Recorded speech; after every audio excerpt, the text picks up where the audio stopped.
when I say I forgot how to set that up, then do you know what? I wasn't looking because I was so busy doing something on Twitter. it's because it's not as long of a countdown either as the breakdown. So I started panicking. So I was like, I've got about 8 seconds to fix this, and then I had no idea what I was. So I just clicked. I think I got it right though. We're on. I mean, it's also worth noting that this has been slightly impromptu. Yeah. This is purely out of boredom, really. Well, I did message you earlier and say I've just spent £142 on containers to decant cosmetics into. That, even for me and my kind of shopping as therapy, is a new levels. What does I'm not proud of mean? it. Pardon? Decant, like, as in you take the big containers and you put them into small ones so that when you travel you can take all your so when you're going to Spain in a month and I'm not 6 days, no, but I am, so that's my justification for it. I'm going Germany. So you're going to Austria?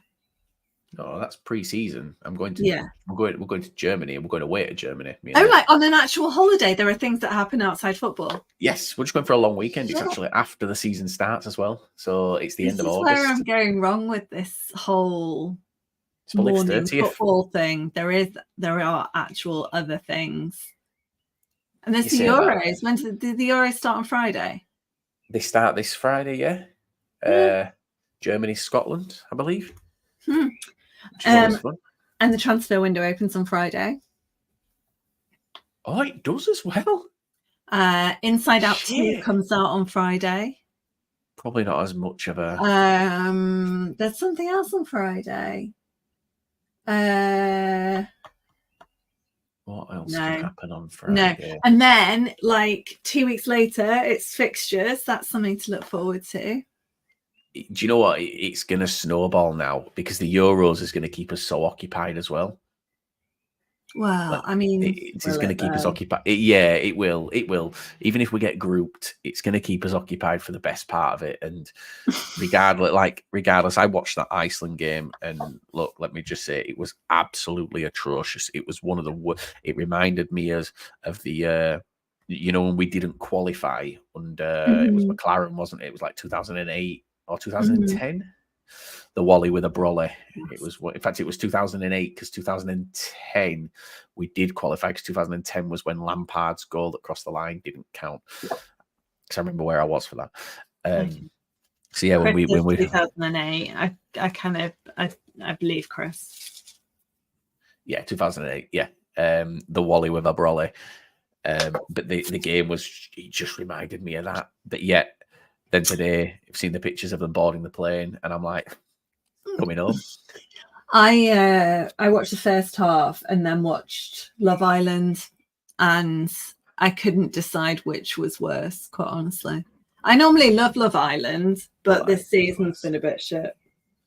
Maybe I've outgrown it. Maybe so. Maybe. I mean, you should have outgrown it a long time ago, Hannah, because it is. Well, no, teenagers. I didn't get into it until like my late 30s. So I've never been into it. Do you know what I'm weirdly into though? Geordie Shore. I watched a lot of Geordie Shore when I was up with the babies in kind of 2013. Yeah. I've not watched it since. It's associated with too much trauma. Yeah, no, it's yeah, I don't know why. Don't know why. It's just something that I kind of like. But it's not why we're here. We're here to talk about what the hell's going on in League Two. And assimilate all the tiny non-stories to give us something to talk about. Yeah. There's players. I mean, let's straight off the bat. Let's talk about one that everybody wanted and nobody's getting. Dan Kemp has gone to Stevenage. Yes. Which, yes, it's a step up in league. I don't think it's a step up in. He's been there before, though, hasn't he? So there's some kind of familiarity, and which to me maybe shows a little bit of lack of self-confidence there. Maybe. No, that's just an opinion. I don't. I mean, he didn't set Stadium MK alight, did he, when he went back there? So it's got to be hard to motivate yourself, though. There, surely.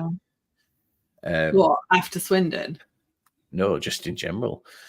Like, no, not, you know, it's practically empty, and that's not a dig, but it is.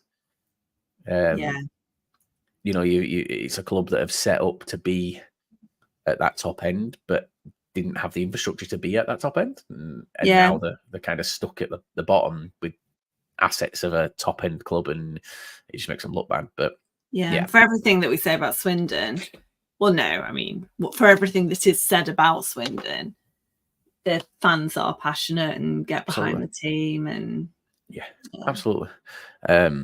Let's Swindon then. Let's do it. Swindon, who Dan Kemp has not returned to. Yeah, and who Jack Payne was not at today, regardless of what a certain page on Twitter is saying that Dan Kemp was in the that Jack Payne was in the building today. I spoke to Jack 2 hours ago. He's on holiday. He's at Charlton, right? He's been released. Oh, has he? Yeah, so he is. I mean, he's speaking to clubs, which you'd expect. He's speaking to several clubs, but he was categorically not having a medical. He was. He has not been to Swindon. He should go. The Magic Roundabout's great. Well, I kind of said to him, he was like, "Oh no, I'm on holiday." I was like, "Oh, flying back into Leeds, Bradford, are you?" He was like, "No, absolutely not." He said, "Regardless, I'm not, because I hate Leeds Bradford Airport. It's always the worst." And I was like, "Yeah, no, it is. We fly from Manchester. We live 15 minutes practically from Leeds Bradford Airport. We will fly from Manchester because it's a." And this is completely not football related, but I used to work there, so I actually know the answer to this. So the airport takes off. The runway faces north to south, or south to north, depending on what day it is, and it alternates days. Okay. 95% of the flights come in from the south because of where we are.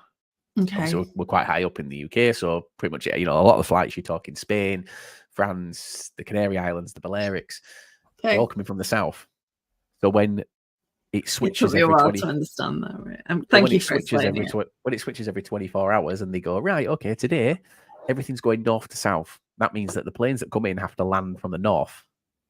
Right. So if you imagine you're coming dead south, you turn onto your side and you bank and do a 180 whilst coming down. And it's one of the most frightening experiences in my life, just to turn back up and just land on the road. It's awful. And like, I used to work there, so I kind of knew. People used to come out. You knew when people were going to be. You knew when you were going to get more complaints because of that. Is it going out north to south today? Yeah, fuck.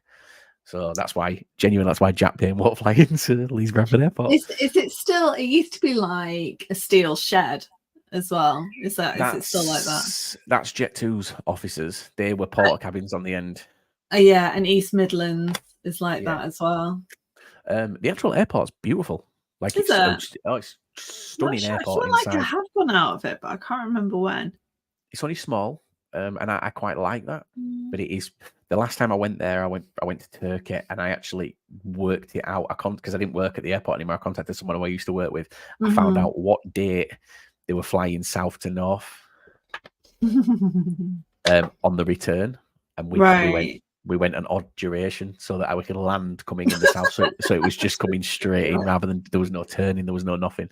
It was just. So yeah, we love it. So this conversation so far has proved, or at least has explained why we are as bored as we are. Yeah, and my club are pissing me off, which I'm allowed to say now because I don't work there no more. Yeah, my club are pissing me off because they're just. Have you seen what we're doing? They went so big so early. Oh, it's not even the transfers that are pissing people off. It's the. We're doing teasers for the away kit. Oh, you sent me that retro thing, and I said that all Bradford kits look retro. We've done another teaser. There's nothing you can do about it. Yeah, but we've done another teaser. And then we've done another teaser that says coming soon, 24-25 away kit, to the point where Jamie Walker has commented underneath and gone, just reveal the kit for fuck's sake. Like, how bad does it have to be when the players are going, enough's enough, just fucking show us the kit? Well, it's like anyone who has got post notifications for their club turned on at the moment. Do you? Because the lovely Liam Richardson, I've told him this to his face, he does the media at County, drove me absolutely insane last week because I knew there was a signing coming, and it was so I put my post notifications on, and he was just taking the piss. It was like 5 o'clock, 9 o'clock in the morning, like bang on. Carabao energy drinks, which I know everyone did, but then there was like, oh, we raised this much with the charity collections this year. What else was there? We were the top highest goal scorers, joint with like just Monday, and he knew what he was doing, but it was not funny. Do you think? Do you think he's doing it on purpose? 100% he's doing it on purpose. 100%. Do you know what's going to happen? I would totally do it as well. I'd be worse, quite honestly. Yeah, I would. I wouldn't even announce players, me. I wouldn't. I'd just wait until I'd announce a squad on first game of preseason, and it'd just say try list, and then people would turn up and go, "The fucking hell's he trialing for?" Oh yeah, I forgot to tell you. But what clubs seem to do, and I think this is what you're waiting off on, is that for whatever reason and however, we know that Elliot Watt is not looking like he's going to sign for Stockport County. That's fine. I've moved on from it. Which is fine. But a lot of Stockport fans were very excited about that. Yeah, it's fine. It's all good. You guys are waiting for someone to announce Elliot Watt. And when someone announces Elliot Watt, you will announce someone within an hour. No, we don't play silly games. You say that like you're not announcing Carabao stuff at 6 a.m, knowing full well that everyone's waiting for an announcement. You are playing. When I say Stockport County play games, it's usually all hide fun. and seek. But like really, messy emails. The players aren't in training until the 1st of July, are they? So, well, I was on anyway. So no, ours aren't either. Actually, weirdly, so there's obviously a lot of speculation around certain players, and Jake Young's another one. And yeah, do you think if you were Stevenage, like, do you think that kind of alchemy, the Kemp Young alchemy from Swindon last year, can that be exported somewhere else? So if you're Stevenage, you picked up Dan Kemp, are you going to be announcing the brofication? I don't know. Getting the bros back together. It's hard because if Steve Evans was still there, I'd be quite confident to say yeah. We don't know what Alex Revell's going to do. We don't know what he's going to set up as in League One, and I think they'll work somewhere. I hoped it was going to be Bradford. Obviously, it's not going to be Bradford because Kemp's going to go. If Jake Young's going to link up with Kemp again, he's got to go to Stevenage. I think it will work. But I started playing Football Manager earlier, Hannah. That's how bored I've got. Right. Oh my God, that's what I could do. Hannah, can we have can me and you have an online game against each other? Well, not against each other, but we both pick a team in the same league. Right. We both manage the teams. And then we play each other twice a season, but we're both in the same league competing for the same championship. The problem we've had in the past when I have actually considered downloading Football Manager is I can't download it on this laptop because it's a work laptop. So my options are PS5. It's on PS5. Oh, is it? Okay. Yeah, and it's cross-play with PC. Okay. So I can play. All right. So I downloaded it, and I'm like, I'm going to start a game with Bradford. And obviously it starts at the season just gone. Yeah. And every night I downloaded an updated file of players. Because you can download like updates, and it's got like recent transfers, things like that. Oh my God. It was glitched. And Jake Young, best player in the game. We've not even kicked a ball. And Sunderland are bidding £750 million for Jake Young, right? So I took a screenshot and I sent it to Jake, and I was like, what is going on? And he went, double it. I was like, I'm not bothered about the amount, Jake. I'm bothered about that last line that says Jake is keen to speak to Sunderland to make this move happen. And he just sent back laughing faces. So do you know what I did? Best player in the game. I gave him squad number 93 and put him in the reserves. He's not playing for me, and I'm that spiteful. I've ruined him as a man. It's that. Oh God! So this is what I've resorted to. I'm making resin Taylor Swift bookmarks, and I've just tried to, like, they're all sticky. They've not cured properly underneath. It's that level of pettiness in Football Manager that originally attracted me to it, because there was someone that had, I don't know that it was in real, no, it wasn't in real life. They'd had like a perfect season, and then this player that was out on loan somewhere else had scored against them. And so he basically shoved him in the reserves, trained him to death, like played him for, I don't know, 2 different teams, and crippled him, essentially. So I said I would do. I said I would genuinely ruin some. I messaged him. I was like, I'm going to ruin you, as I'm gonna break every ounce of you down. He sent back laughing faces. Anyway, then I ended up short for the first game of the season playing Crawley, so I had to put him in, and he fucking scored the winner, didn't he? So yeah, I wasn't best pleased, but it's fine. It is what it is. Indeed. So, right. So what else is happening at Swindon? So they've lost the kit sponsor. No, they've lost the kit the kit maker. So Puma. So the Puma deal has ended immediately and abruptly. Swindon have made it. There's not really any alluding to what has happened. But weren't Puma one of the I can remember which way round it is, creditors that were rumoured to have not been paid, like towards the end of last calendar year. Yeah. Yes. There's a hell of a lot of money apparently owed to them. Right.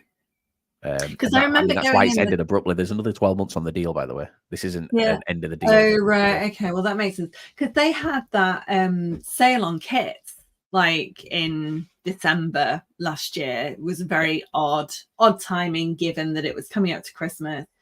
And the shop was incredibly well stocked, which surprised me at the time, because it was after, it had been suggested to us that maybe, they weren't in good standing with Puma. Well, they'd got all that up front, hadn't they, at the beginning of the season? And it's, put it from what I've been told, it never got restocked after that. Right. Okay. Fair enough. So it was just a fire sale to get rid of everything and try and get through. Just as a complete aside, as a club, we've ordered 25,000 kits for this season. I think it was 3 or 4 years ago we were selling 4,000 total. Isn't that incredible? 25,000. 25,000. That is a lot. It's a lot. We have a moment of silence as well, Hannah. Pardon? Josh Davison has gone on loan to #United. Is #United a proper thing? Yeah. What? That doesn't make sense, does it? I'm pretty sure that they're in the same league as Radcliffe. Okay. So you'd be looking. No, they were in. So it'd be the one below. They're not like that. It used to be the Northern Premier, didn't it? It's. I think they play in the Isthmian Premier League. Right. Okay. Step 3. There we go. Yeah. So they've gone there. Fair play to him. If he does well, I think he'll smash it. Charles asked the question, and I was going to bring this up. Thoughts on Harrison Biggins to Shrewsbury? Now, I saw a lot of negative comments about that move. People saying that he's not good enough, this, that, and the other. And nearly every person who posted it, I went onto their page, typed in Biggins, and found within the last 6 weeks them talking about him being a necessity and one of the best players in the league, or the best players in the club. He did have a very acute turnaround in terms of like he hadn't been great, but then in January time. But when he wasn't great, we couldn't tell them that he wasn't great. I know. Well, it's a very I think it's a very kind of entitled opinion to think that like a club like Shrewsbury doesn't deserve him. Yeah. Or I think he'll. Well, this is where we'll see what he's made of, isn't he? I mean, look, Donny didn't go up. No. So, someone commented saying enjoy your relegation battle next season. It's like, just wish him well. Just wish him well. Off you go. Because we don't know what's going to happen. He might want to come back. Just on the going back to the Swindon thing here. So Scott saying here, thank God the Puma deal has ended and Swindon, the kits are crap. Hoping for Adidas. We want Adidas on Castro. The issue, Scott, isn't that it's ended, it's how it's ended. And if you were, let's say it was a smaller kit provider that this had happened with, it wouldn't be as much of a thing, but you've pissed off Puma. And if I'm one of the others, I'm gonna ask the question, why has that ended a year early? Because they will speak to each other. Well, yeah, when you enter a new contract, especially, when it's sizable, it's normal to get kind of credit reference reports, but also they'll speak to previous people that have held the tender. So yeah, and it's like you say, the credit line of credit at the club can't be good. No. I mean, we look at Crawley when they first got taken over by Wagme. They didn't have a line of credit. They were having to, I think, buy cars outright, staff to use or something like that, or they basically get it on like mates rates terms. Because there was something historical. Was it the last owner had? There was something to do with lease cars, wasn't there? They were abroad, weren't they? Yeah. No, that was Swindon. That was Swindon. So, that was Swindon again. I think that there's a hell of a lot of stuff to come that's going to come out about Swindon in the coming months, and it's just going to get worse. And someone, I saw a comment saying, "Have we covered Swindon signings?" Yeah. Done. Well, no, they've made another one tonight. Oh, have they? While you were making your bookmarks, yeah. Trust it to be me that has to announce this one because I cannot pronounce this for the life of me. Second sign of the summer, Tunmis Subawale. That is how I'm saying it. I'm unapologetic if I get it wrong. He's he played for Shrewsbury last season. 29 appearances for them last season, but a lot of his time has been playing for Waterford Town. Okay. Not a lot of people overly excited by it. Swindon fans, if you're here, what are your thoughts on it? Because I don't really know. I know that they've obviously announced a couple of players that have renewed contracts and passed them off as the new signings, which is not good. But I think with Swindon at the moment, I would, if I was a Swindon fan, I'd be glad that there were bodies coming in. I think as well, I would be accepting, I think, of the position that they're in as a club in terms of, I know they desperately want kind of headline marquee signings, but it's unlikely that they would be able to attract anyone that will make them incredibly excited. Oh no. So Waterford are apparently owned by Lee Power. Which, considering how much Clem has gone on in his interviews, in his fans forums, when he has torn the previous regime to bits about how if you were Clem and you'd found out that there was nearly double the amount of debt that you were told there was, and you didn't know where money was going because it was just being hemorrhaged. You had bailiffs turning up on the door. Would you have a connection to that man, or would you be willing to do business with someone like that? Because But I that's wouldn't. assuming that Clem is in any way involved in the day-to-day hiring He and don't need to firing. be though, does he? Because if it's his company, he turns around and just says, "We do not work with that company. But Like do that you? person, we don't work with." I mean, I don't know the kind of ins and outs of how he operates at Swindon, It's but just crayon and I like don't. Maybe they're just not kind of informing him of things. Oh, formerly owned by Power. formally owned.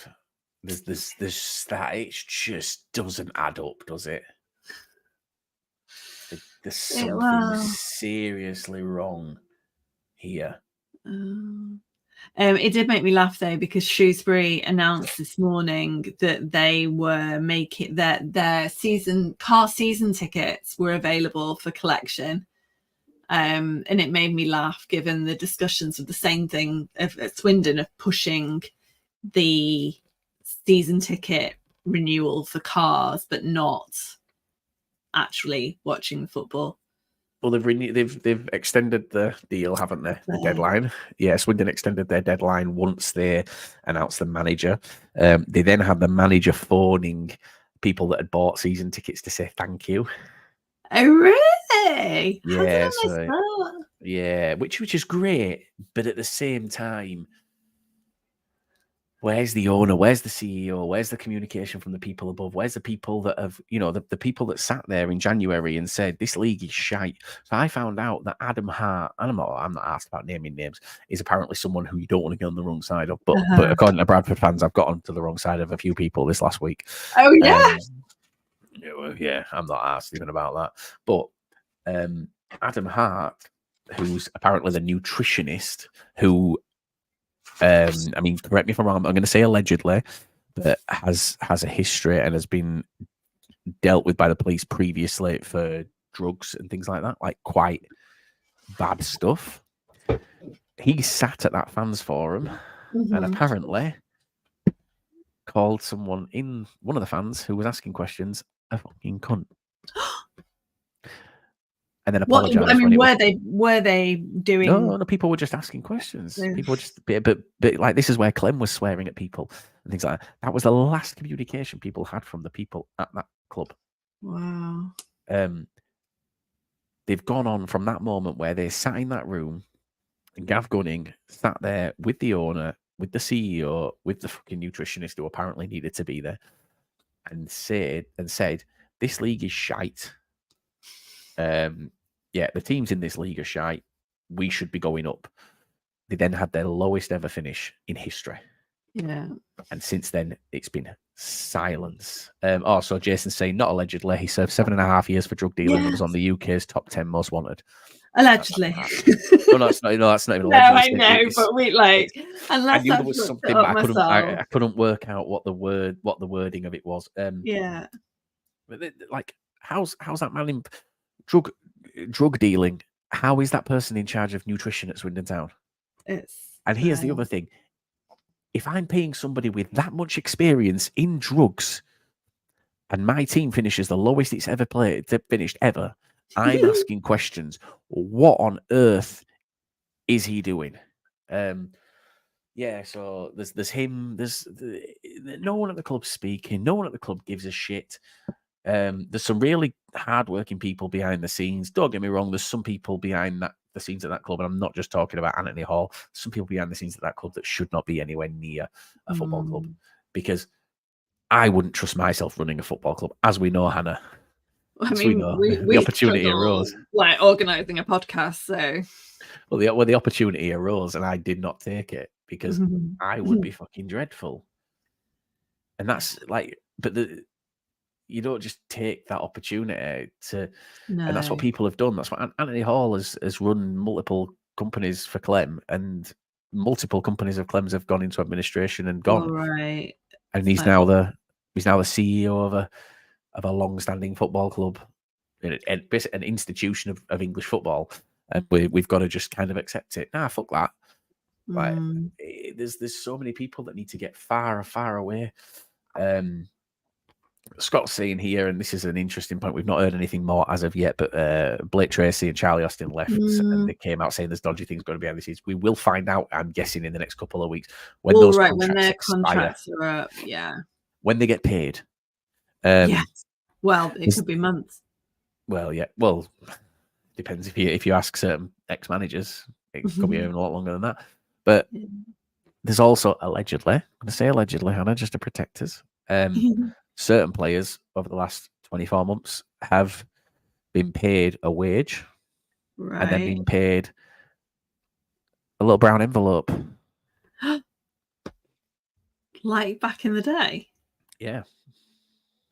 And one of those players that was a big player for the club told me himself. Told me and someone else together. We were in a video call having a chat. Performance related, or just thanks for showing up? Yeah, no, just you wait. Just we're going to pay you X amount through the books, and we'll look after you, don't worry. Because obviously, you've got to think the first season that Clem was there, they were under a transfer embargo. They could only pay a certain amount of money. Of course, yeah. So how do you bring in the players that you want to bring in? How do you incentivize them when you can't incentivize them with money? You do it off the books. Yeah, but so when he's asking where the money's gone, you run into massive issues then if that those brown envelopes stop. Well, you're running into massive issues when the books come out and people go, "Where's all the cash? Yeah. Why are we losing £8 million a year?" And they sit there and they go, "We don't know where the money's gone." You know full well where the money's gone. Right. You can account for every single penny. Clem's apparently a businessman who owns a £200 million Australian plumbing company or multiple companies. How on earth can that person not account for £6 million? Bullshit. He knows where that money's gone. Yeah. You don't get to that stage of owning that amount of business by not counting the pennies, by not knowing what's going on in your business. Yeah. So, yeah. And even if it's not him, you should have the financial governance in place. You're audited by PwC or whoever once a year, and all the paper. Even if it's not you as an individual, that's how it works. Well, we could talk about January. It was the 12th of January when they had that meeting. God. And Michael Flynn sat in that meeting and said he had no idea what his budget was for January. He had no transfers lined up for January because no one had told him what he had. And that was the same window as well, though, where Clem was like, "Yeah, we've got 4 or 5 players lined up." He told Sir Tom Broadbent Lounge that the deal for Dan Kemp was done. He told them he'd signed Dan Kemp. Fairness, one thing that I've learned over the last, let's say 6 months, is that deals can be done. That to all intents and purposes, that player is signed. Maybe so. Giving Clem the benefit of the doubt, it could have been done, but it couldn't have been done because they were under a transfer embargo. And they've not announced it. That's come out. That's come out preview. That's come out. Yeah, I've forgotten about that. Yeah, and it's like that should ring alarm bells for people at the FA and the EFL. They should be dealing with that. Do you know what? I don't feel like we've seen the worst of the Swindon situation yet. Not even with we haven't even seen the worst come out yet. But what we have seen is bad. But yeah, look, Jack Payne has not been at Swindon Town today, regardless. Let's just go back to that. He has not been at Swindon Town. Are Swindon Town in for Jack Payne? I think 90% of clubs at League 2 level are in for Jack Payne in that case. Because every club at this level is going to make an approach and just say, "Oh, what's he looking for?" Because he's a free agent and he's a very good player. Doesn't mean that you're getting him. Apparently they're claiming that they made a very good offer for Dan Kemp, but he chose to go to Stevenage. There's no way in hell they made a very good offer for Dan Kemp. It might have been very good for them. Which is what? It might have been the biggest offer that they've made this transfer window that hasn't opened yet. Yeah, exactly. Yeah. it's just a broken. It's just right now. It's a broken club, and it's neither of us support it, and it's knackering. Do you not feel it's just tiring at this stage?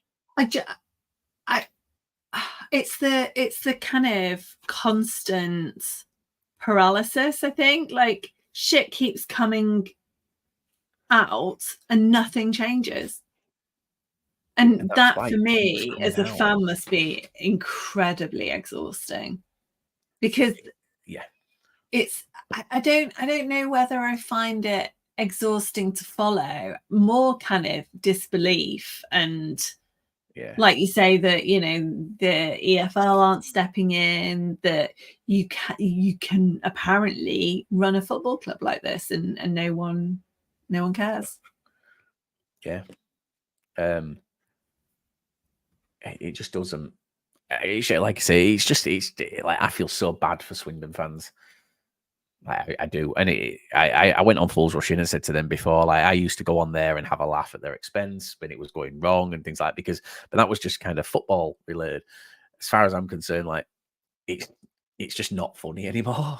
No, like it's not, and the fact that we're still in this position where we're looking at going into another season where no one really has a clue what's going on is just, yeah.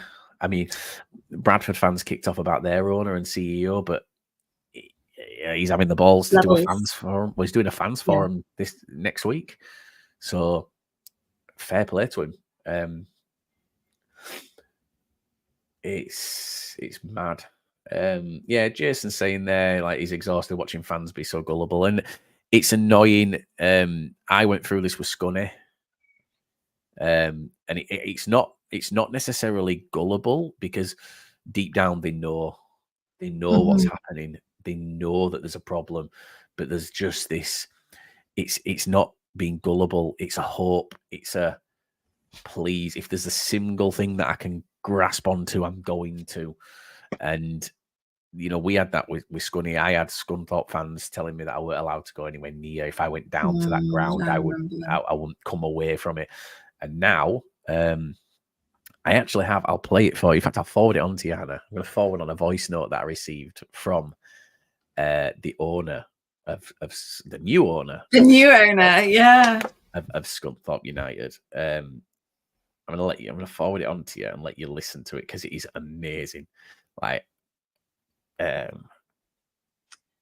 don't know if I don't want to play it because I don't know if I can. But like, the thing is, Jason, like you will fall out with people while trying to do this, and it will get worse. But if you know for a fact you're on the right side, if you know for a fact that what you're putting out is right, and if you put things out the correct way, once it's all done, they will thank you for it. That's kind of all I can really say on it. So moving on from Swindon slightly, but only because it just reminded me about what you said about Scunthorpe. In the absence of actual football, I've been watching football-related television. So the football fraudster on Netflix is about a guy called Mehdi Adimbole, who was on Southend's books and then catfishes Georgia Steele off of Love Island, for one. So that's recommendation one. The Footballer, The Something and The Crash, which is J. Lloyd Samuel, who died in, I think it was about 2016, 17 in a car crash. And then it comes out, there's no spoilers with this. It's like you find out like in the trailer that he had a wife in a Ratland and a wife in Knutsford, and so all of that comes out. It's really, so they talk to both of the wives. And then the other one is Football Cops, which, well, that started last week after the England game. I loved it. I've always liked traffic cops anyway. Yeah, so I've watched two, but Scunthorpe, they do like Scunthorpe Old. Have they done Bradford Carlisle yet? Bradford Carlisle's not yet. No, that's not been on. It's this week. Is it this week? It's the playoff semi-final where I got an e-cig lobbed at me and I'm stood with the police officers that are filming at the Oh, top of the really? stairs. So, and I didn't know that they were filming for anything like that. But yeah, Uh-huh. it's yeah, I got twatted with an e-cig Yeah, or I some, remember. or a rock or something when they scored their winner. It just fucking bounced off side of my head, and so I'm wondering if I'm going to be on it. Oh, yeah. So Right, Chris yeah. says it's on next episode. Yeah. But it was really good. They went all the way from like the Premier League. So they did City, Liverpool. They did Coventry. And it's the football, what they call football police officers, probably. Yes, it's the The English football police, isn't it? dedicated ones for each club. Really, really interesting. Yeah. I enjoyed it. Yeah, I've not watched much football Oh, related Crew stuff. they did last week. Crew and Walsall. Oh, Clash of the Titans. Yeah. Football Cops is on Channel 4, Jake. He's asking. It was on straight after the England game. I watched it on like on demand or on Yeah. like whatever it's called, the Channel 4 one. And the first 2 episodes are on. Well, speaking of like football related content and stuff, have you ever read Tales from the Secret Footballer? No. I know that book is so far up your street. I can't really? stress. So no one to this day knows who it is. Essentially, what happened was back in the day, there was a footballer, a Premier League footballer that was writing for, I believe it was the Telegraph. Right. But anonymously. Yeah, I remember that. Had a little article. Anyway, they released back in the day, that was like, because my mum and dad used to subscribe to the Telegraph. In fact, I think they still do. But we used to get like, that's how I started doing the Telegraph Fantasy League, when you used to have to send off and they sent you a pack in the post. I was in the first ever Fantasy League top 10. True story. Oh, Jesus, that's a claim. That's how back in the day it was. But anyway, yes. Okay, so right, I remember the Secret Footballer, the original Secret Footballer. So he brought out a book. He brought out 2 books actually. There's Tales from the Secret Footballer, and then there's more tales. And there's some of the stories in there because there's clues as to who he is, and it's come out now. Looking at it, it's more than one person. Oh, really? Because well, that's sensible. Everything pointed to one person, and then a story came out, and it was like, hang on, that person wasn't at this club when that happened, right? Because everyone started to work it out. And anyway, it talks about players cheating on the wives, but it doesn't even like hide it; it names them. Oh, no, really? Oh, Hannah, wow. Yeah, but he doesn't just name them. He talks about how the wives know. Wow. The wives are aware, but they don't care because they like the lifestyle. Yeah, I get that. And that's why you look at like Wayne Rooney when he got caught with that grandmother, 17 years old. Why would a 17-year-old girl stay with him? She's got a whole life ahead of her because he's earning, at that stage, he's earning 10 grand a week, and he's gone on to Man United and he's earned 250, 300 grand. It's the lifestyle. And he's had, multiple affairs. Same with David Beckham, multiple affairs. Yeah. Well, I mean, yeah. And it continues to happen. They just accept it because it's worthwhile. But then there's like the good side of things, and they mentioned David Beckham as well. So do you remember when in Dubai they were making that man-made Palm Island? Yes. And each of the bits had like a little villa on. Yes. So David Beckham got offered a sponsorship deal by the developer, and was asked. He was basically told, "We're going to give you one of these villas." Yeah. And David Beckham said, "I'll accept the deal and I'll do the sponsorship for you if you give the entire England squad one each." So the entire England squad at that time all got given one. Oh, wow. And like, so there's a good side of it, but yeah, genuinely, Tales from the Secret Footballer is I'll have a look. Brilliant. Because I mean, the absolute shit that I'm reading at the moment, it's like Kindle Unlimited. It's basically just smut. That's what it's come to. It might be on Kindle Unlimited. It used to. Oh, really? Yeah.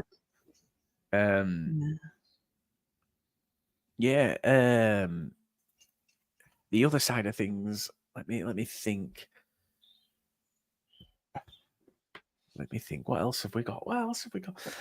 Honestly, Hannah, I've gone back to watching old TV shows. I'm 5 series into Ghost Whisperer.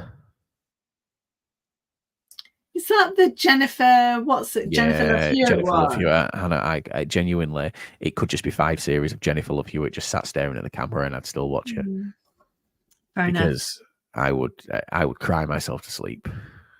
I'm trying to think if so. MK Dons have. When did we last do like a breakdown or a podcast or anything like that? It's been a couple of weeks, as far as I Had know. MK Dons signed Connor Lemonhay Evans at that stage? Just I believe. I think it had just been announced. I think it was the same day. Okay. Oh, So right. Yeah. Okay. I think it was around that time. It was me, you, and Harry. Wimbledon are having a bit of a spam at the minute on tweets. Basically just spamming pictures of old players and old moments and things like that. Paul Stockton to Salford. Right. The most kept secret in the world, by the way. Well, even what's it called? Nixon picked that up a few weeks ago, and I sent Will a message saying, "Oh yeah, like, oh, isn't this ridiculous?" It was a while ago. Yeah. Yeah. But I think he'll do all right. I do think he will. A player that's gone really quiet on, Ben Whitfield. Yes. Well, yeah, but then that makes Wild. sense, doesn't it? Because obviously it's old. We talked about Pete Wild. Yeah. And we haven't heard the end of that Pete Wild situation. No, 100% not. But that's like with a new manager in, like Stephen Clements will be taking the opportunity to review those contracts that have been offered, because they might not necessarily be players that he rates. Yeah, I think the thing that's getting to me about it is I don't want a club to hold someone to ransom. And I'm not talking about Wits, but for me, you've got Pete Wild's assistant who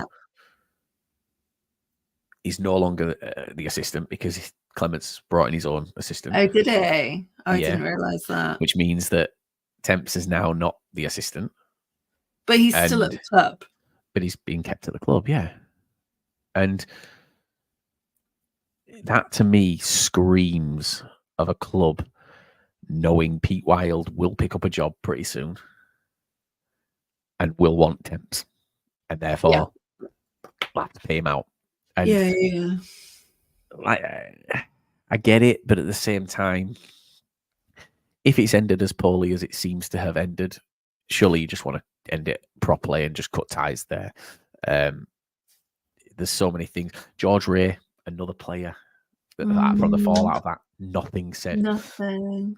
But then there are, I mean, you know, when players are signing at the moment, a lot of them, it's with the, like, Jaden February came to us from Colchester, and, you know, it says he will join at the expiration of his contract on the 30th of June. Well, it makes, it's neither here nor there, because no one is training until the 1st of July. Yeah. But maybe people like George Ray, Elliot Watts have got some, like, they've not reached that agreement with the two clubs, and it won't get announced. Maybe it's a transfer deadline day. Christ, a transfer window announcement or not, I guess. Yeah, this next week or so, I think we'll see some of those big names pick up. Surely, Elliot Watts. I mean, like we said, Elliot Watt went on holiday pretty much straight away. You don't do that if you've not got something lined up. You just don't. George Ray. Maybe you're really confident in your. But he would know. There's no way that for the last 3 months of the season he hasn't known which clubs are interested in him. Yeah, he's got an agent he's paying for. He knows who's interested. But George Ray came out in an interview and said it took him by surprise. He did not expect it. And I think that's part of the reason people, like, Wild has walked away, because, Well, I know. Yeah, I just don't get it. if it is kind of budget related, then them not wanting to retain George Ray on the package that he was on, and the frustration that would cause Pete Wild, you can see why the relationship deteriorated, if that is in fact what's happened. But hearing George Ray speak on the I Had Trials podcast, yeah, he spoke about how he's never been as happy at a football club. I don't think it was about money for him at Barrow. No. He's from Warrington, so the train 20 minutes away from his house. I love, by the way, just on a little caveat, I love how Barrow have announced a friendly versus FC United. And they operate they operate from FC United, and it's when is it? I'd go and watch that. I'll happily go and watch it. Have you seen we've got Stoke? No. How the police have agreed to that? Well, actually, I know why the police have agreed to that, and they're like, oh well, you've not played each other since the 90s. It'll be fine. Jesus. Barrow, by the way, I'm just looking for when this game is. 11 hours ago, Barrow put a tweet out saying, only 16 days until the fixtures come out. What are you hoping for on the opening day? And someone replied saying Colchester away. And they shared a picture from last season's game against Colchester away of George Ray celebrating and put, wouldn't mind another afternoon just like this one. Do players ever re-sign? I don't know. I'll send you the link now. It just doesn't make sense. Because it's not even like it's George Ray celebrating with other players. It's just George Ray. Maybe it's not that deep. Maybe it's not, but it just still doesn't make much sense, does it? So they are playing. We are pleased to announce that we will be travelling to FC United of Manchester. What a line. What a line that is. FC United of Manchester will be travelling further on Saturday, the 13th of July, for a pre-season friendly at 3 p.m. Oh, I bet we've got that one that day. I don't know who. Oh no, 13th. No, we haven't, because it's just before we go to Spain. Let's have a look. There's only one away friendly that I'm going to of ours, which is Scunthorpe, for obvious reasons. Nice. Let's have a look. See if there's anything on. My God, the fact that we've moved to Ticketmaster now pisses me off. Ah, you on Ticketmaster? It's awful. Although it can't be worse than what was the one that both Crew and Donny use e-ticketing? That was horrific. See, I don't buy tickets for away games because. I don't unless I'm neutral, because with County you always buy them through County's website for away game. Yeah. But yeah, the platform for I had to pay that parking ticket, by the way. Well, no, I got a reduced offer of £20. Did they not just go, oh, it's clearly the same vehicle? Yeah, they said that it was a major input error or something like that.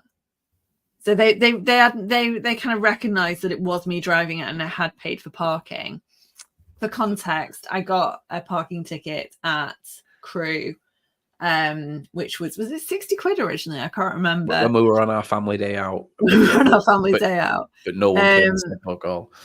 And yeah, so they reduced it to £20. But basically, I put the wrong car number plate in. Yeah. And she got a ticket, so it was the same car. It was the same car. It's because it's got a private number plate on it, and it was the other one it was the non-private one that was on the account. So I'm trying to find our friendlies here. It's not looking good for me. I'm struggling here.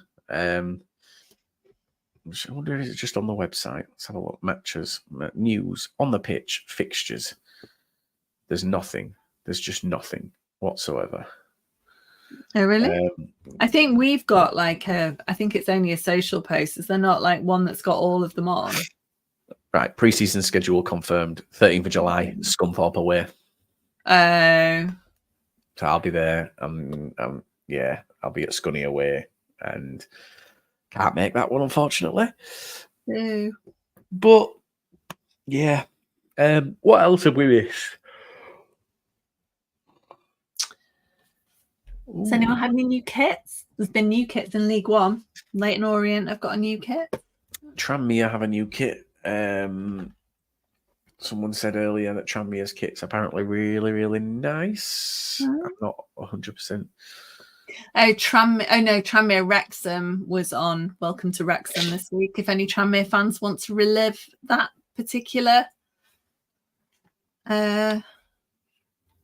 people are going for anniversary kits, Hannah, by the way. Pardon? People are going for anniversary kits, by the way, because we did that last year. Tranmere's kit's a 140th anniversary kit, and it is very retro. We had a 140th one last year. I don't know when our kits are being announced. Who else? Who's done? So you went early. MK Dons have done plenty of business so far. Who else has? Anyone? Wimbledon. Yeah. Barrow have signed 2. Okay. Swindon have signed 2. Salford have signed 2 because they signed the Canadian lad as well. Donny have signed 2 or 3, I believe, including like Moles and things like that. I don't know what else. Crew appear to be hemorrhaging players. Crew appear to be just hemorrhaging in general. But to other League 2 clubs as well, which doesn't always. Well, it's not a good sign, is it? It's not a good sign. No, not at all. It's like they banked everything on going up. Yeah.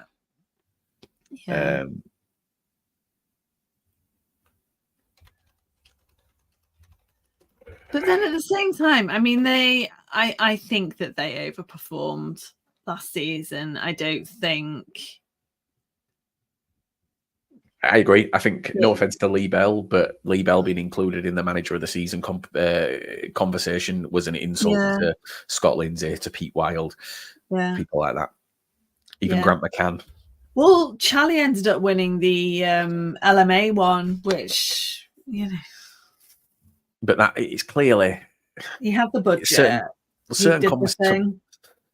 You look at things like that, they've just quite clearly looked at who's won the leagues.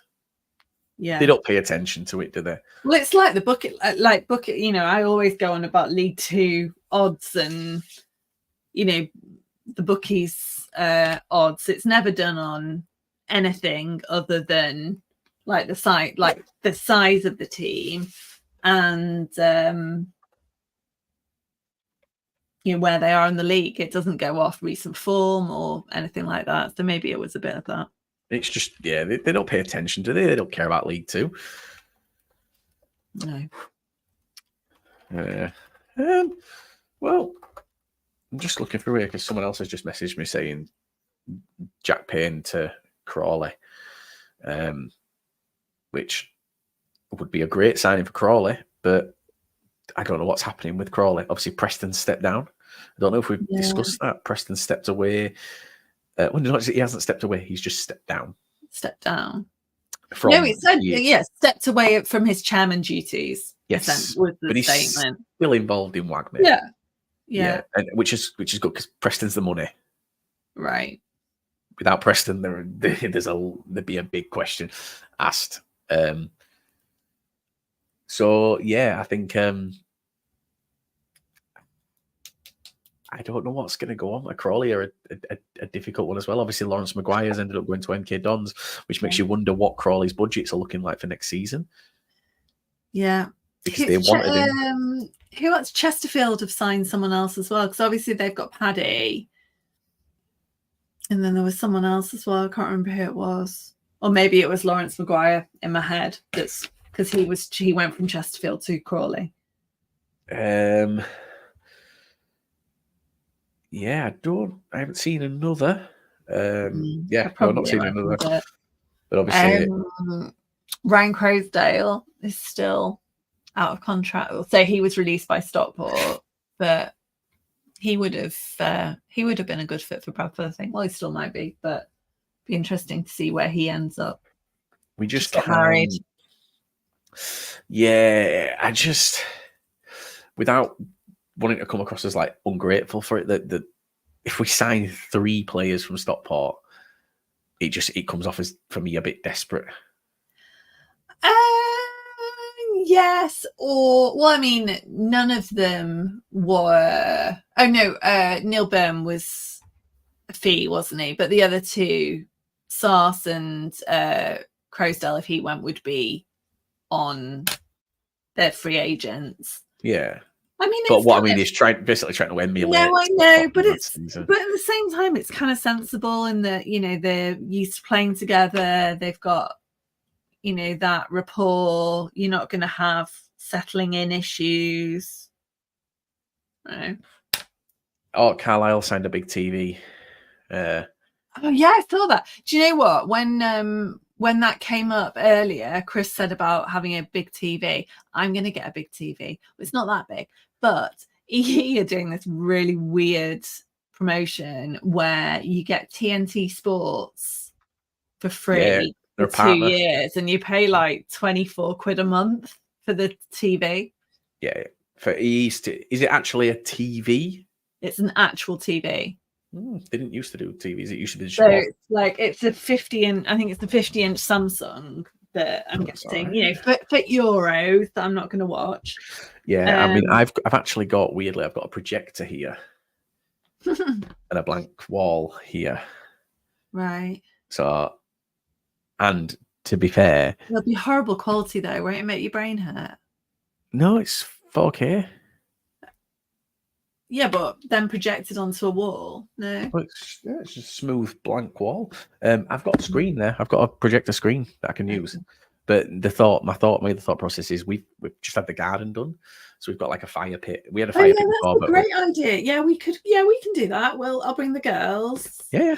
Oh my god! The other thing that I'll share the recipe. I know that this is a bit niche, but almond cookie croissants. No, almond croissant cookies are elite level baking.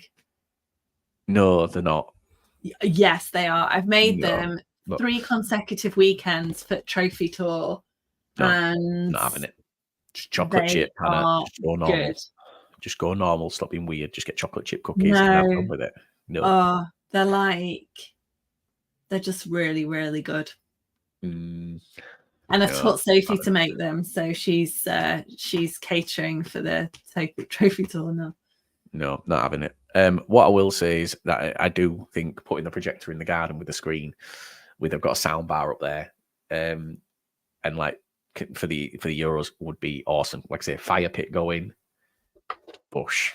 Yeah, I think I did that for the World Cup last year because whenever it was 2 years ago, it would have been winter. And I remember like pottering around the kitchen when there were penalties on because I just didn't want to watch it. Yeah, it was just too traumatic. I'm quite looking forward to it just for that Sunday night first game. Plenty of time to get set up. It's an 8 o'clock kickoff as well, which means it'll be getting dark enough to have a projector on. Charlie, you'll be sorry you asked. So they're a cookie on the outside, and then on the inside, it's like the filling from an almond croissant. So they're kind of crunchy on the outside and like soft on the inside. They don't eat them in Edgeley. It's well, they might. It's definitely not an Edgeley thing. It's not been an Edgeley thing. Yeah. They don't eat anything in Edgeley that they can't break down, melt on a spoon. It was a Romley thing yesterday. Yeah, they can't put it on a spoon into a syringe and inject. Isn't that Edgeley aren't interested. What? Is this our Charlie? Yes. I'll send you got a picture of Jan Songo. Well, I did assume that, but I wasn't 100% sure. Didn't want to look like a tit. I'll text you a photo, Charlie, and the recipe, and you can make them for your mum. She'll be really happy. Before we finish, Perfect moment to end on, Hannah. Can we talk about our latest follower? Right. So on Saturday, I was on the trophy tour because that's what I do with my weekends now. Just as an aside, we're not milking it, but we have been to 129 pubs and raised £15,000. So that's bloody brilliant. Very good. And you are milking it. This flashed up on my phone. And my first thought was, what in the actual fuck has Liam done now? Because it was too random and too weird for it to have come from nowhere. And yet it does appear to have come from nowhere. Yeah. So who follows us now, Liam? It's John Cena. I think it's the Andy Cook connection. What? That makes it even weirder if it's all possible. So Andy Cook does the John Cena celebration.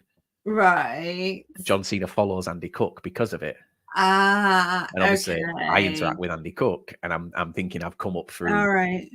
Like it said, mutual connections, blah blah blah blah blah. Anyway, we'd been to a 7-year-old's birthday party, and we got back in the car, and I'd had a few drinks, and like I wasn't even driving. Liv was driving, and I was just like, Liv. John Cena has followed the lower league look. She was like, it's fake. I was like, Liv, it has 14.3 million followers. I know. Well, that's the first thing I did. Like, is it someone calling themselves John Cena? Yeah. No. Actual John Cena. I almost didn't see him. The actual John Cena is a follower of the lower league look, which is, if he wants to invest and be a sponsor, he can do. If he's looking for a football club, I will say Bradford. If he's not interested in Bradford, please, for the love of fucking God, buy Swindon Town. Yeah. I mean, just think, Hannah, if he's opened his Twitter app right now, we'll be at the top. Fucking hell. Hi, John. Right, John, but you know that Barack Obama follows me. Fuck off. Why does Big Backer follow you? It's just obviously a love of League Two football. Although I think he's followed me for a while, so it was probably National League. National League. Or maybe National League North. Hannah, do you ever get the urge? Because obviously he follows you, like the urge to send a private message, because you can now. No, do you know what my general reaction is when I've been posting some absolute shit about just normal crap, like, oh my God, this appears on Barack Obama's timeline. Well, that's my thought now. When concern. I genuinely thought to myself, John Cena is about to have the greatest experience of his life if Swindon goes any worse. Imagine Donny don't do what they want to do next season, and John Cena has to wake up on a Sunday morning to me going on about Grant McCann.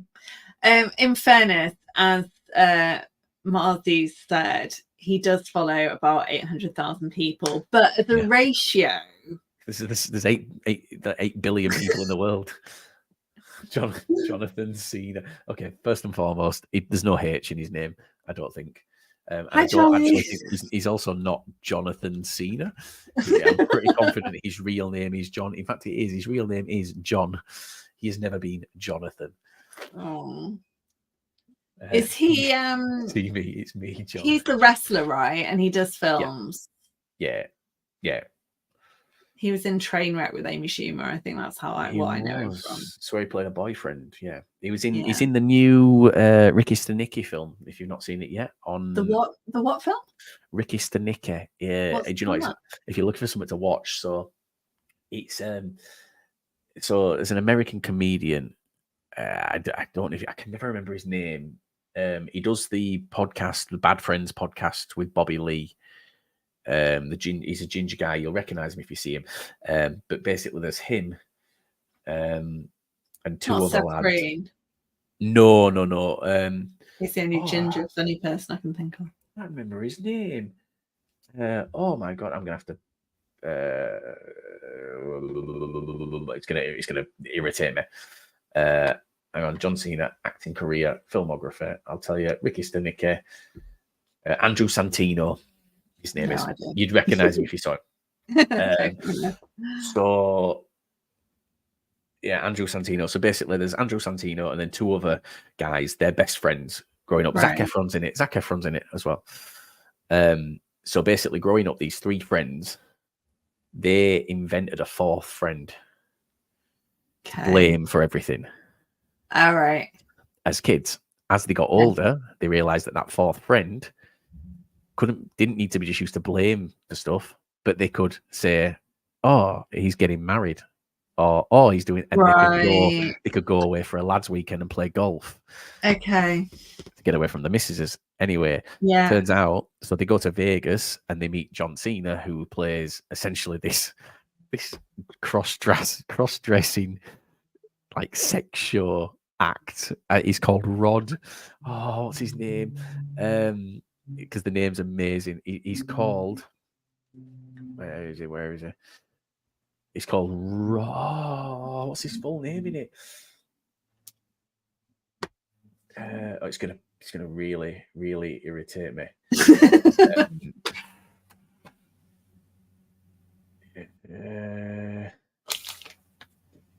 Rock Hard Rob. Rock Hard Rod is his name. And they basically they meet him. Anyway, when they come home, they've gone on this trip to Vegas to watch this show. When they've been away, one of the guys' girlfriends has gone into labor early. Right. And they've missed the birth. Oh no. But they've said that Ricky Stenicki has cancer again. And that's why they've had to shoot to the other side of the country to go and see him. And then they've ended up missing this. So then it's like the wives are like, look, we want to meet Ricky. We want to see him, blah, blah, blah. We want to invite him to the christening and this, that, and the other. So they have to hire someone. So they hire this Rock Hard Rod to play Ricky Stenicki. But when he comes in, he impresses everyone and they all like him to the point where he gets a job at one of the companies that they work at as like one of the big bosses. Like he has no fucking clue what he's talking about, but like he's like a crackhead and everything, Hannah. And it's so fucking good how they do it. But what's this on? Prime. Oh, is that? Okay. Yeah, it came out a couple of months I think I've seen it advertised recently. Worth a watch. Yeah, it's worth a watch. It's so fucking funny. But yeah, no, he but then they're trying to get rid of him because they're so scared that they're going to get caught. But he just keeps getting further and further into the lie on purpose to the point where, like I say, he ends up becoming the big boss of the company that they work for. But he has no idea what the job is or how to do it. He's never done it before in his life, and he's just like, yeah, it's acting. And they're like, no, it's not acting. Like, you need to fuck off. And he just keeps coming back. They put him in a taxi and send him to airport, and then he just appears back at their house again. I feel like I don't need to watch this now. No, Hannah, I promise you do, because I've only got about halfway through and forgotten how it ends.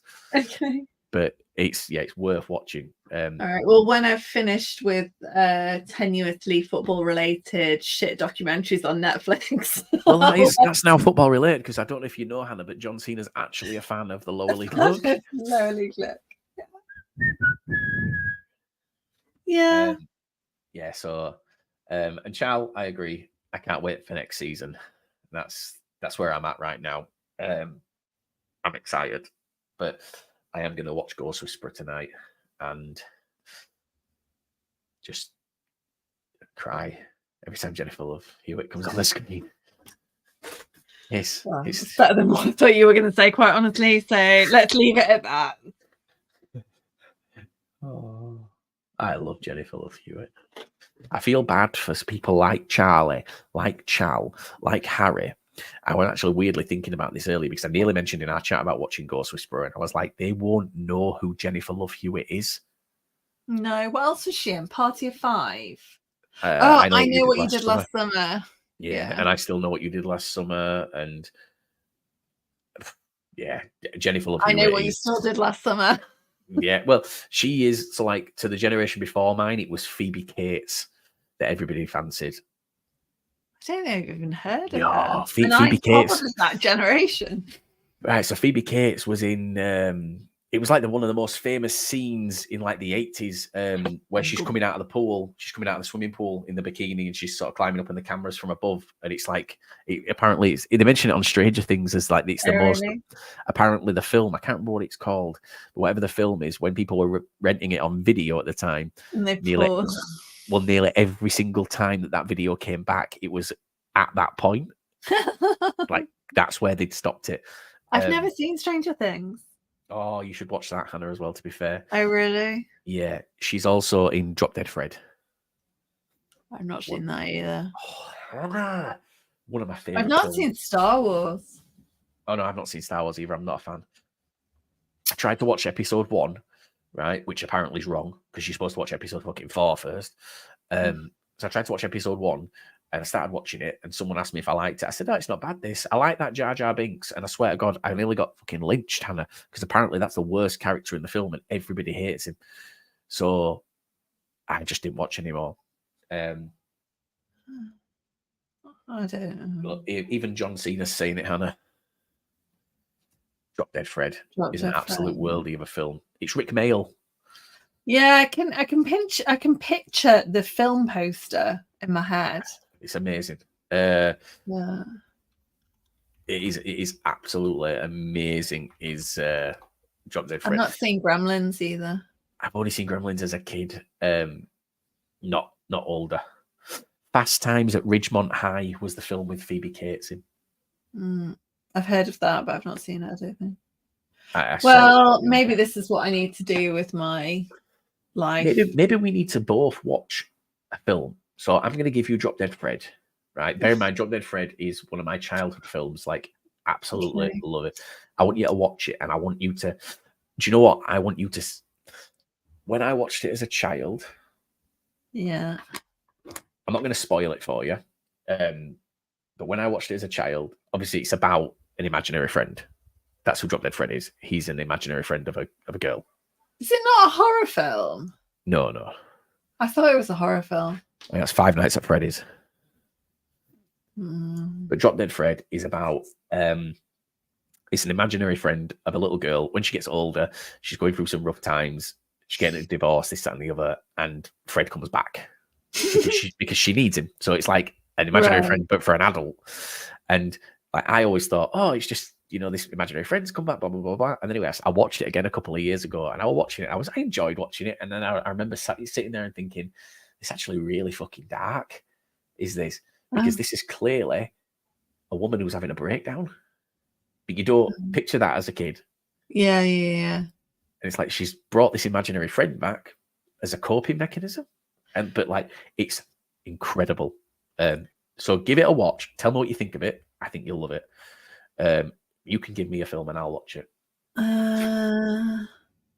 Have you seen Legally Blonde? I have. Bugger. Not a huge fan. Oh, it's a feminist masterpiece. That's why I think I'm not a huge fan. I've got into an argument with a few feminists on Facebook over the last few weeks, Hannah. Can't imagine that. Everyone's a feminist until it's time for war. You know what I mean? Swear, Hannah, they're all feminists and they all want their own things and they all want to be able to do. I can do anything, but I tell you what, the second Putin drops that bomb, they'll all be in the kitchen, whisking, making mixtures. And you want your sandwiches ready to go? Swear to God. So, because of the trophy tour, I've been hanging out with some men who are considerably older than me. Yeah, and I kind of had some perspective about like chivalry, and you know, like I drop him off and he kisses my hand. He's just so cute, but it's lovely. And then so you can kind of see why older women weren't feminists, because they were treated like these kind of rarefied creatures. But yeah, I'd rather get paid. Hannah's made World War III about the trophy. That was me talking about Putin dropping the bomb. Oh right. Then we ended up talking about chivalry, but I get what you mean. Like, why would they? Like, feminism's great. I can make everything about the trophy tour, Charlie. By the way, yes, you can. Yes. The thing is with like feminism, like I'm all for equal rights and things like that, but it's very easy to be a feminist in scenarios that benefit you if you gain from it. Like Yeah. if you and there are situations, don't get me wrong, there are situations where men do get ahead more than women, but I've always said, and I've had this argument with, and this is one of the things I argued with on Facebook, because she was like, I believe in equal opportunities. I was like, fantastic. Are you coming down to the family courts with me to talk about dads being equal to mums? And she just went fucking silent. I'm like, you're a feminist when it counts. Yeah. Like, you're not a feminist, really. You're not there for equality. You're there to go what you want to get better. Have you ever heard? God, this has taken a turn, hasn't it? I love There's it. An analogy about equality is not pie. Like, just because you have equality doesn't mean that I have less equality. Like, there's not a finite amount to go around. It doesn't have to be at the expense of someone else. I think it's impossible to have equality. I really think it is impossible to across the board entirely. It's impossible. I think you can have equitable rights, yeah, and opportunities. Which there is. There isn't a single thing, and this was my other argument. There isn't a single thing that anyone can name that a man can do these days that a woman can't. Yeah, we can all do the same stuff. We just choose not to. Well, when the girls were little, we used to play a game like, is that a job for a girl or a boy? And the answer was always, whatever it is, it's a job for a girl or a boy. Like they came up with some really good ones occasionally that were like penis model. Like, oh yeah, fair enough. Yeah, penis model. Well, what makes you mind you these days, Hannah? Stacey's saying this is right up her street as a HR professional. Yeah. But John Cena's never seen a woman do a helicopter. That's true. But with the right appendages, they could. Yeah. And like I say, I think I'm very I've got 2 daughters. Anyone who thinks that I don't think that they should have the same opportunities as anyone else is fucking stupid. I just wish that, for me, equality will become closer when we're both fighting for both sides, and that's kind of where. And as much as God veering into politics now, this the whole kind of national service thing is for both sexes. It's for everyone, all sexes. Yeah. So yeah, it's yeah. I mean, we've never really discussed politics, but that one policy alone for me is a suicide move. Well, no, yeah, but then you hear all these the elderly generation, people, and they're like, "Yes, my children went off the rails; they would have benefited from this." Yeah, but the thing is, this generation, right? This is what they're saying. Like this elderly generation who are talking about how they want to see national service and things brought back. They were all born in the late 40s. None of them were alive when we went to war. But they're all talking like they lived through the war and they had to go and fight because of national service. There's fucking no one alive of a voting age these days that went to war. No. So it's spite at this age. The world's fucked because of that generation. And then all it does is it delays young people going into the workforce. And even if they're working at the weekend, like they're doing this version work, because not that many people are going to have to do military national service. The ones that do the volunteering, then that's one weekend in 4 that they can't have a part-time job, which might help them take money back into their their family home, or might support them through university and things like that. So yeah, I think Hannah, if I was sent on military service, I would openly tell them on the way there, just so we know, I'm going to tell the opposition exactly where everyone is. Like, send me home because I am a liability. I will. I mean, I'll write you a testimonial for that if you like. Yeah. Like, if you think that Liam Chi can keep any secrets, I will turn my location on Twitter and tweet where we are, and tweet, "Come and get me if you can," with a picture of me and fucking whoever's in charge. Like, I will make us lose out of spite. I also think I'd be really good if we did go to war, Hannah. I think I'd be great, me. What? Just morale. Just pure morale. Can you imagine me in the trenches, Hannah? I'd have a time of my fucking life, me, in those trenches. I mean, obviously up until the end. But in the trenches themselves, I'd have had a right time. I'd have been rallying everyone. Come on, guys, let's dig another tunnel. It'd have been great. Honestly, we wouldn't have, like, Hitler wouldn't have killed himself if I was alive back then, because I feel like I'd have been that enthusiastic and got my team. It's like a team building exercise, as far as I'm concerned, is war, Hannah. And I'd have just kept them going, and we'd have built a tunnel straight underneath. That's what I never understand why they did that. It doesn't make sense. Like, the trenches went parallel to each other. Like, how fucking fuming. I'd be fuming. They're like, oh, dig it that way. Why? Enemy's there. Let's go forward.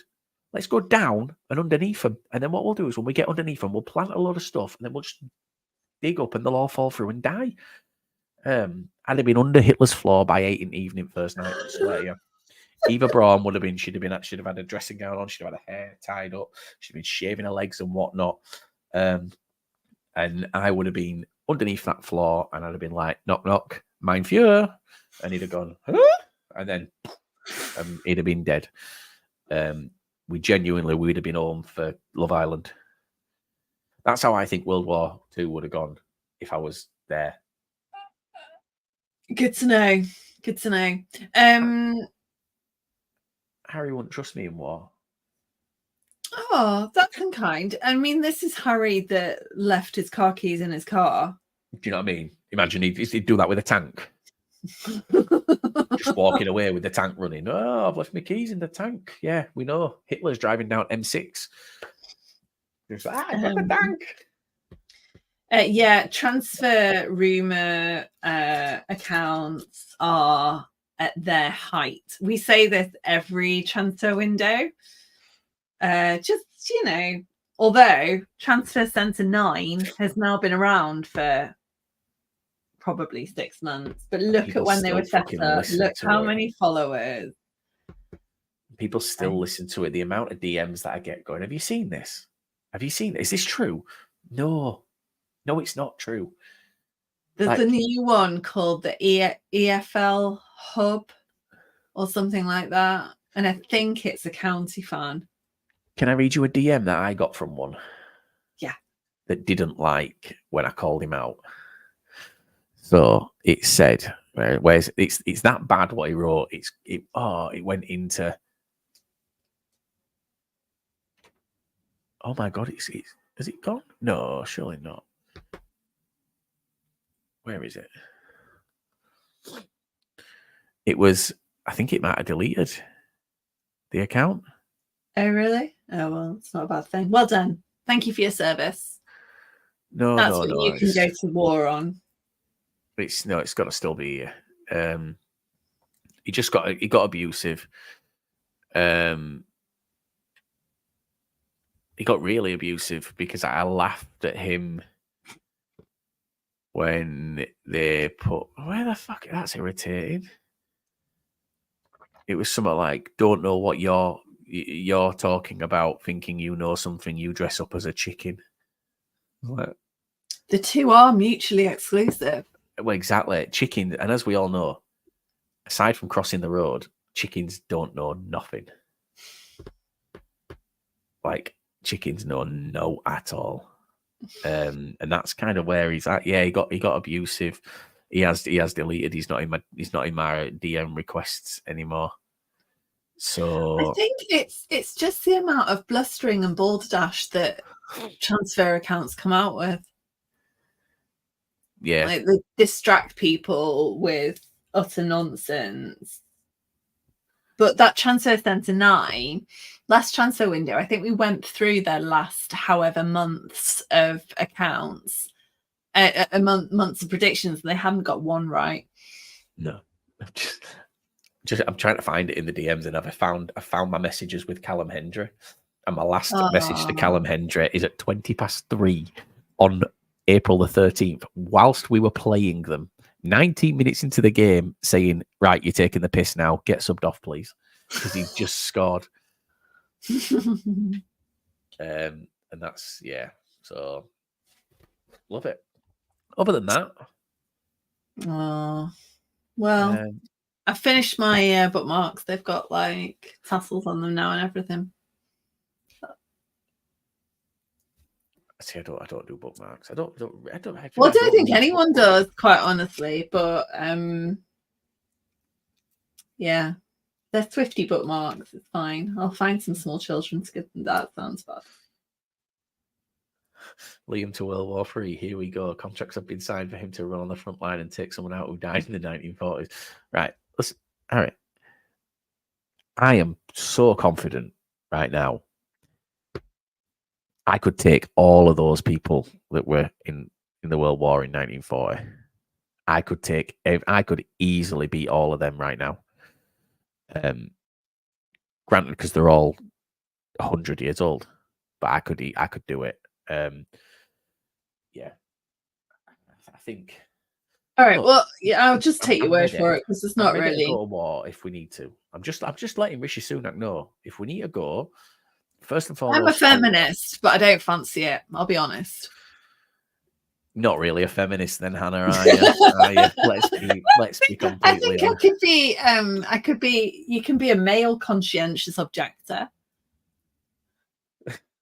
Liam, giving it the respect to your grandma, but I'm built different energy. Like, yeah. I mean, listen, I'd say, my granddad, like, look, my granddad didn't fight in World War II for what we've got now. He's 70 now. He didn't fight in World War II at all then. And that's what I said. Said he didn't fight in World War II, Hannah. I thought you were going to say he didn't fight in World War II for us to, I don't know. I said my granddad didn't fight in World War II for this. Just letting you know, he didn't fight in World War II. He's fucking dead. He's been dead for nearly 20 years. Christ, that's embarrassing. I didn't know Stace worked in HR. We probably should set up a call. No, yeah. So I suppose the last question is then, what are you laughing at? I just wondered where you were gonna climb back to. Well, yeah, this is because I'm thinking if we're gonna have to have a conversation with Stace about HR stuff and what we can and can't say, I might as well get as much out now, and then she knows what she's coming into. She can come with a list and whatnot. So, where do we think it'll happen? Because look, let's be honest. Let's call it what it is. We're going to war. It's going to happen. So, where do you think the war will play out? Right. So, two things. I'm not really watching the news at the moment because election shit. And bear in mind, I have a politics degree. This is not me being ignorant. I just can't be dealing with it. The girls the other day came downstairs and said, Charlotte says we're going to war. So it must have been on TikTok. That's the only it must have been on TikTok. So I think it'll probably start and be played out on social media. What, like one of them battles on TikTok where it comes up at the top of the screen and they go back and forth? It'd be like Putin and Joe Biden.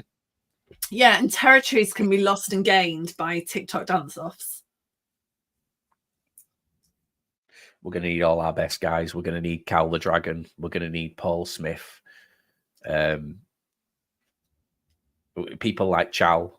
We're going to need you all on the front lines of social media fighting the Russians. I think we're good to. I'm quite confident. But seriously, why are we on the brink of World War III? Because we won't let him have Ukraine. TLDR, that it's Putin. Okay, genuinely, I've not. It seems to be he wants Ukraine.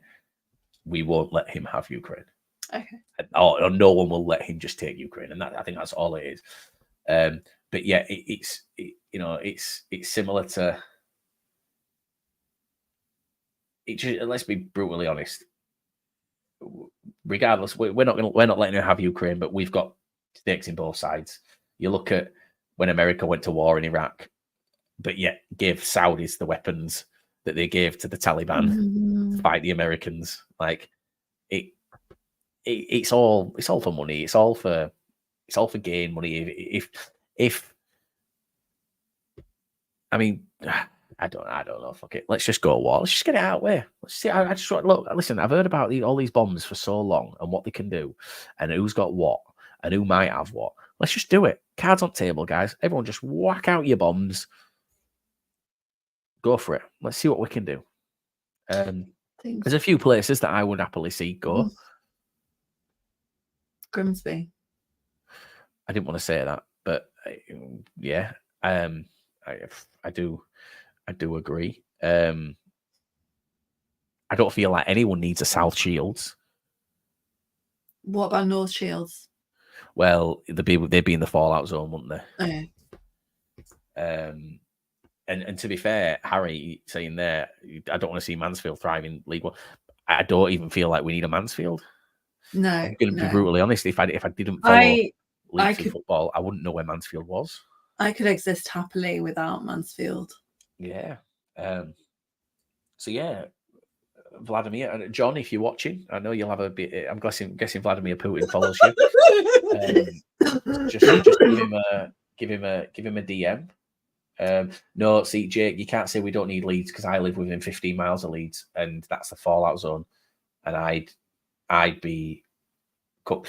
Do you know, I read something, Anna, and this is actually a perfect thing. Do you know when a nuclear bomb drops? Somewhere, if a nuclear bomb drops, right, somewhere within the radius of that blast zone, there will be a point where all the frozen pizzas are perfectly cooked.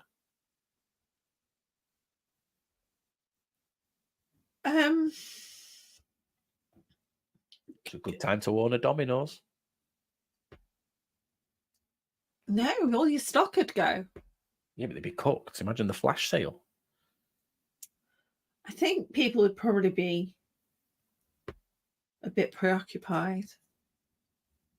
Like in the aftermath of a nuclear bomb, even if I was starving, I don't think I'd ring the Domino's. And plus, anything that's been cooked in nuclear fallout probably isn't the best for you. I mean, if you're within driving distance of that Domino's pizza, you're probably fucked anyway. I don't think eating the pizza will do much worse. You won't be able to cook your almond croissant cookies then. Well, that's the real victim, the almond croissant cookies. John's made a very good point here. Have you heard of microwaves? And it's the same thing. It's just a big ass microwave. So what are we doing? Are we saying South Shields, Mansfield, or Grimsby? Where do we think Mansfield? Yeah. It'll help them because then they can rebuild 4 sides of the ground and like sort the drainage out. The weather events. Yeah, from the weather events. It'll sort Harry's fucking attitude out as well when he's speaking to his superior in the army when we get there. I'll make you run laps, Harry. You'll be the one who has to poke his head up and see if there's anyone coming. Like, yeah, that's what it'll be. Yeah, I'm quite. I don't know why I'm joking about us going to war because it could be horrific. No, Harry. We've got 4 all season. Have I missed something here? Were you supposed to have 3? Well, you said we've got 3 working stands because they're doing the railway end, but the first bit is extending the Danny Bagara stand into that corner, so that can happen while all 4 stands are open, and then they're starting on that one this time next year. Beautiful. Yeah.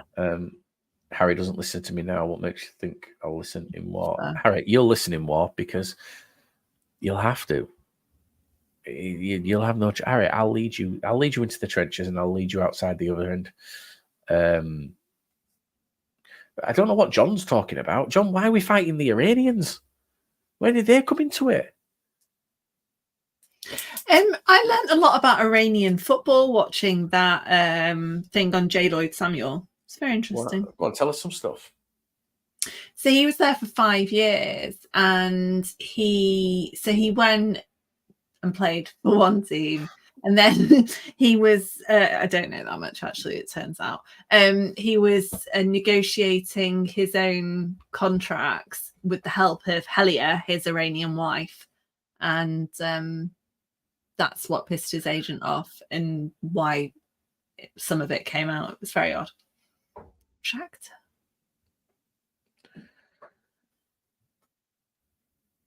Tractor.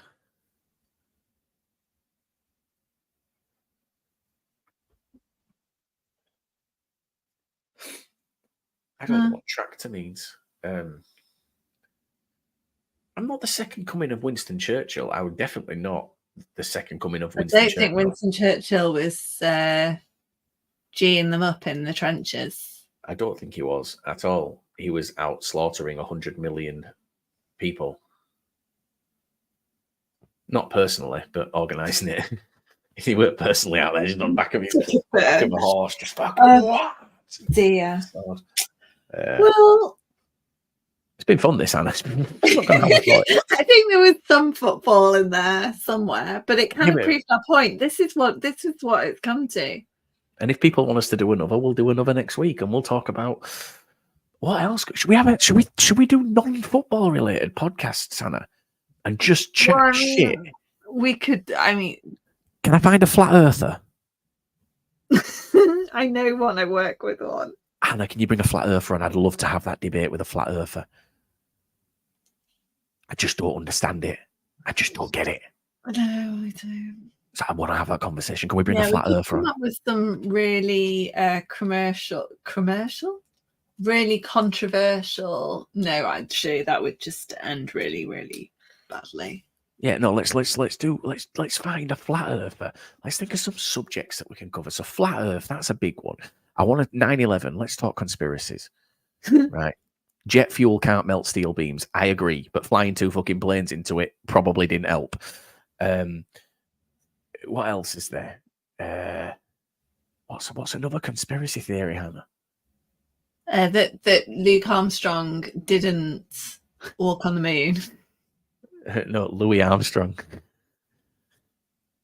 I don't think Louis Armstrong did. No, have you not seen the video? No. I'm gonna. Do you know what? Fuck it. Where is it? I'm gonna put it in here. What's it? Hang on. What's the astronaut called? Neil Armstrong. Neil Armstrong. So Luke Armstrong didn't either because he plays for Carlisle. He plays for Carlisle. I'm gonna. I wonder. That's why I thought you were making a joke. Right. Where's the video? I need to play this video. Oh my god. And this is how we're going to end the episode. Right, yeah. And then someone's just said Liam versus an extreme feminist. That could be a great conversation. It would need to be moderated. I'm not the person to do it. let's find a flat earther first and foremost, and let's do it. Because my main question is why. That's all I want to know. Why? Like, I get that you believe that there's a flat. Why do you believe there's a what have we gained by having a flat Earth at all? Well, it doesn't. There's no benefit, is there? It's just a belief. No, but can you think about it? This flat plane is apparently going millions of miles an hour through space, right? I carried a plate from my sink at table yesterday and dropped a roast potato. How the fuck do we stay on? Gravity. Is there no gravity on my plate? Well, no, but that's just clumsiness. If the plate's not flat. It was flat enough, but it rolled off. What's to stop people rolling off the edge of flat Earth? Because it's flat. Well, exactly. Well, where does it? Right. So get a plate, Hannah. Right. Cover it with water. Put some mashed potato in the middle, and then cover it with water and let the water fill up around it. What's going to happen to that water eventually? It'll soak into the potato.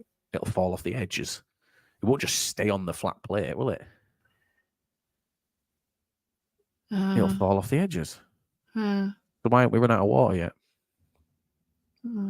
I want to speak to a feminist. That's kind of where I'm at. So yeah, we need a feminist. We need a what else? Do we This need? is a horror. This is like a horrible idea. No, I think it's great. I think we do we'll do a flat earther first and foremost. I want to bring one on. I want one of them ones that's done like his research and he's learned his stuff from YouTube. You want an English equivalent of Alex Jones.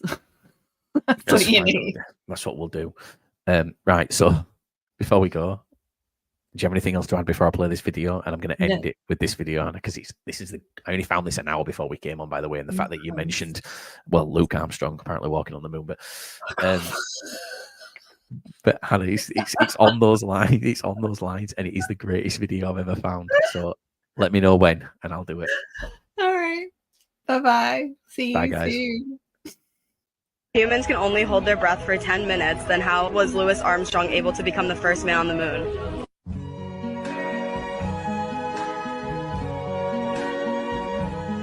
I am in space on the moon. Help!